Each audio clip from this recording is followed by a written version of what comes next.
Broken Chain, page 21, paragraph 1. Her father was a mechanic at Rudy Speedy Repair, and her mother was the teacher assigned at Jefferson's Elementary. When they came to the street, Alfonso and Sandra stopped at the corner, but her brother ran home.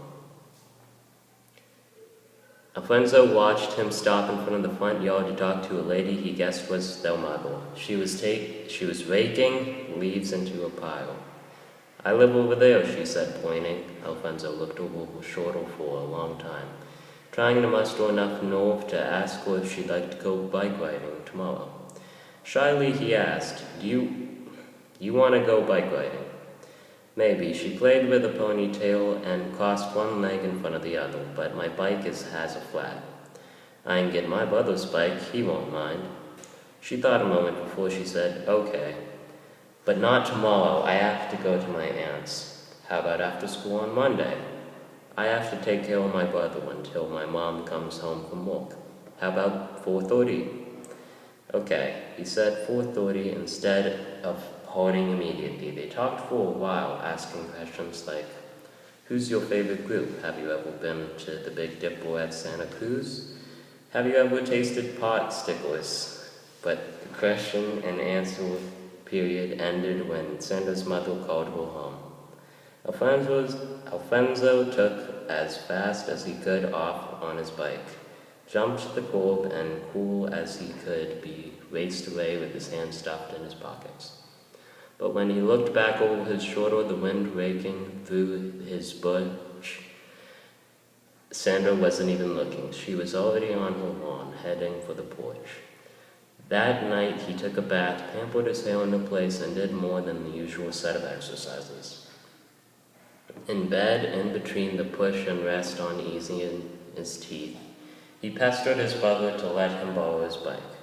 "Come on, Ernie," he whined, "just for an hour." "Khalil, I might need to use it." "Come on, man. I'll let you have my triple T candy." "What do you got?" "3 baby Milky Ways and some Skittles." "Who's gonna use it?" Alfonso hesitated, then risked the truth. "I met this girl. She doesn't live too far away." Alfonso rolled over on his stomach and stared at the outline of his brother, whose head was resting on his elbow. "You got a girlfriend?" "She ain't my girlfriend, just a girl." "What does she look like?" "Like a girl." "Come on, what does she look like?" "She got ponytails and a little brother." "Ponytails? Those girls who messed with me and Frosty had ponytails." "Is she cool?" "I think so." When he sat up in bed. "I bet that's all." Alfonso felt his stomach knot up. "She's going to be my girlfriend, not yours. I'm going to get even with her. You better not touch her." Alfonso snarled, throwing a wadded Kleenex at him. "I'll run you over with my bike." For the next hour, until their mother threatened them from the living room to be quiet, or else they argued whether it was the same girl that stood up or up. Alfonso said over and over that she was too nice to pull a stunt like that, but Ernie argued that though she lived only 2 blocks from where those girls had told them to wait. But she was in the same grade, and the clinchier she had ponytails. Secretly, however, Ernie was jealous that his brother, 2 years younger than him, might have found a girlfriend. Sunday morning, Ernie and Alfonso stayed away from each other, though over breakfast they fought over the last tortilla. Their mother, sewing at the table, warned them to knock it off. At church, they made faces at one another when the priest, Father Jerry, wasn't looking. Ernie punched Alfonso in the arm, and Alfonso, his eyes wide with anger, punched back. Monday morning they hurried to school on their bikes, neither saying a word. They rode side by side in first period. Alfonso worried himself sick how he would borrow a bike for her. He considered asking his best friend Paul for his bike, but Alfonso knew Raul, a paper boy with dollar signs in his eyes, would charge him. He had less than 60 cents counting his soda bottles he could cash. Between history and math, Alfonso saw Sandra and her girlfriend huddling in their lockers. He hurried by without being seen. During lunch, Alfonso hid in metal shop so he wouldn't run into Sandra. What would he say to her? If he wasn't mad at his brother, he could ask Orny what girls and guys talk about. But he was mad. Anyway, Orny was pitching nickels with his friends. Alfonso hurried home after school. He did the morning dishes after his mother asked and raked the leaves. After finishing his chores, he did 100 sit-ups, pushed on his teeth until they hurt, showered, and combed his hair into a perfect bunch. He then stepped out to the patio to clean his bike. On impulse, he removed the chain to wipe off the gritty oil. But while he was unhooking it from the back sprocket, it snapped. The chain lay in his hand like a dead snake. Alfonso couldn't believe his luck. Now not only did he not have an extra bike for Sandra, he had no bike for himself. Frustrated, on the verge of tears, he flung the chain as far as he could. It landed with a hard slap against the back fence and spooked his sleeping cat, Benny. Benny looked around, blinking his soft gray eyes, and went back to sleep. Alfonso retrieved the chain, which was hopelessly broken. He cursed at himself for being stupid, yelled at his bike for being cheap, and slammed the chain onto the cement.